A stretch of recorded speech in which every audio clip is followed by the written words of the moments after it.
तो question number 6 है, इसको समझें। क्या है question number 6? How is your opinion, how is your opinion, आपका विचार कैसा है? Can Mukesh realise his dream, can क्या मुकेश क्या रियलाइज महसूस कर सकता है? रियलाइज का मतलब महसूस करना, कैन का मतलब सकता है। तो क्या मुकेश महसूस कर सकता है हिज ड्रीम, अपने सपने को?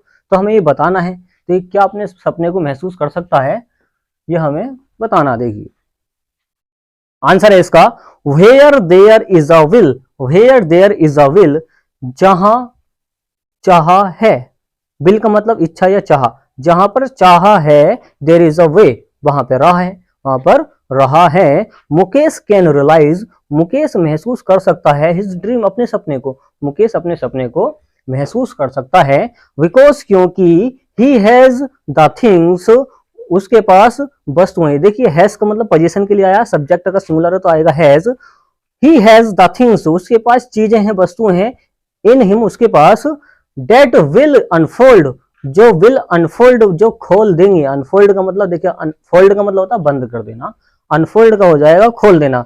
डेट विल अनफोल्ड, जो खोल देंगी, द मिस्ट्री, रहस्य को, जो रहस्य को खोल देंगी, ऑफ सक्सेस, सफलता के, जो सफलता के रहस्य को खोल देंगी। ऐसी क्या है उसके पास? चीजें हैं, थिंग्स हैं। किसके पास? मुकेश के पास। ही इंसिस्ट्स ऑन, ये पूरी फ्रेजल वर्ब है, इंसिस्ट्स ऑन, इसके साथ ही प्रीपोजिशन ऑन आती है, इसका मतलब निकालेंगे जोर देना, वह जोर देता है। Okay, wing his on master, खुद का मालिक होने पर, ऑन मास्टर, खुद का मालिक होने पर वो जोर देता है। ही वॉन्ट्स टू बी, वह चाहता है, टू बी होना, अ मोटर मैकेनिक, एक मोटर मैकेनिक बनना चाहता है। कौन? Mukesh. His attitude to his situation, his attitude, उसका जो दृष्टिकोण है, टू हिज सिचुएशन, उसकी परिस्थितियों में।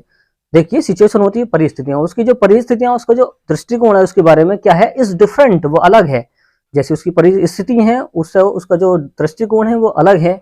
From that of his family, उसकी फैमिली से उसका जो दृष्टिकोण है, ओके, उसकी परिस्थितियों में वो अलग है। एटीट्यूड जो है उसका वो अलग है।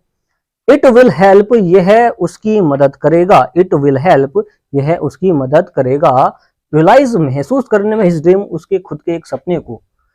तो ओके, इसका जो एटीट्यूड है ये सबसे अलग है उसकी फैमिली के अंदर, इसी वजह से वो अपने सपने को क्या कर सकता है? रियलाइज कर सकता है, महसूस कर सकता है। उसका सपना क्या है? एक मोटर मैकेनिक बनने का है। नेक्स्ट वाला क्वेश्चन है, उसको समझें। देखिए नेक्स्ट वाला क्या है? Mention the hazards of working in the glass bangles industry. Mention का मतलब होता है बताना या वर्णन करना। द हैजार्ड्स, खतरे को, और working in the glass bangles industry, जो कांच के चूड़े के उद्योग में जो वर्किंग मतलब काम करते हैं, उससे क्या खतरा है उसके बारे में बताइए, वर्णन कीजिए। आंसर समझें इसका। Working in the glass bangles, working काम करना, इन द ग्लास वेंगल्स, कांच के उद्योग में काम करना। ओके, स्पॉइल्स, बिगाड़ देता है।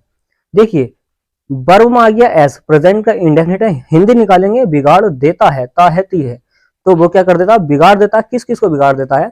द वर्कर्स, कारीगरों की, जो काम करते हैं वहां पे। हेल्थ, उसका स्वास्थ्य बेकार कर देता है, स्वास्थ्य, आईसाइट, और उसकी आंखें बेकार कर देता है। एंड अदर पार्ट्स, और अन्य भाग भी बेकार कर देता है, ऑफ द बॉडी, किसके? शरीर के, शरीर के सभी भागों को बेकार कर देता है इस तरीके से। द बिगेस्ट हैजार्ड, सबसे बड़ा जो हैजार्ड है, खतरा है, द बिगेस्ट हैजार्ड, सबसे बड़ा खतरा है, इज डेट, द वर्कर्स, कारीगरों को, जो सबसे बड़ा खतरा है कारीगर को क्या है? गो इज ब्लाइंड, वो अंधा हो जाता है। गो इसका मतलब जाना होता है ना, तो यहाँ पर निकालेंगे वो अंधा हो जाता है। विद द डस्ट, धूल के कारण, मतलब धूल जाती है आंखों में। फ्रॉम पॉलिशिंग, पॉलिशिंग करते हुए, जब वो पॉलिशिंग करते हैं द ग्लास, कांच के चूड़ियों पर, जब कांच की चूड़ियों पर पॉलिशिंग करते हैं तो उसकी आंखें क्या हो जाती हैं? बेकार हो जाती हैं, डस्ट की वजह से और पॉलिश की वजह से। इस तरीके से आप इसकी हिंदी निकाल सकते हैं।